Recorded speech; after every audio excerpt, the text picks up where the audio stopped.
वज़ीर-ए-आज़म के मुशीर राना सनाउल्लाह ने एक बार फिर तमाम स्टेक होल्डर्स को मिल बैठने की दावत दे दी है। प्रोग्राम दुनिया महर बुखारी के साथ में गुफ्तगू करते हुए वज़ीर-ए-आज़म के मुशीर राना सनाउल्लाह ने कहा है कि मुल्क के मफाद में कायद हिस्ब इख्तलाफ और वज़ीर-ए-आज़म समेत तमाम सियासी जमातों के कायदीन को मिल बैठना चाहिए। चार्टर ऑफ इकॉनमी और दहशत गर्दी के हवाले से इत्तफ़ाक़ राय करना चाहिए। मुल्क के कुछ मामलात ऐसे हैं जिन पर किसी का कोई इख्तलाफ नहीं, उन निकात पर उन सब को इत्तफ़ाक़ राय करना चाहिए। लीडर ऑफ दी अपोजिशन को, वज़ीर-ए-आज़म पाकिस्तान को, इसी तरह से जो दीगर जमातें जिनकी रिप्रेजेंटेशन है पार्लियामेंट के अंदर, बल्कि पार्लियामेंट के अगर कोई बाहर भी है और उसका एक वजूद है, तो उनके सरबराहान को और इस्टेब्लिशमेंट को और जुडिशरी को, सबको मुल्क के मफाद जो हैं या जो एक रियासत का जो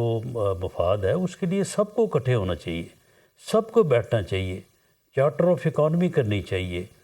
दहशत गर्दी के ऊपर जो है वो पॉलिसी बनानी चाहिए। हमारे कुछ ऐसे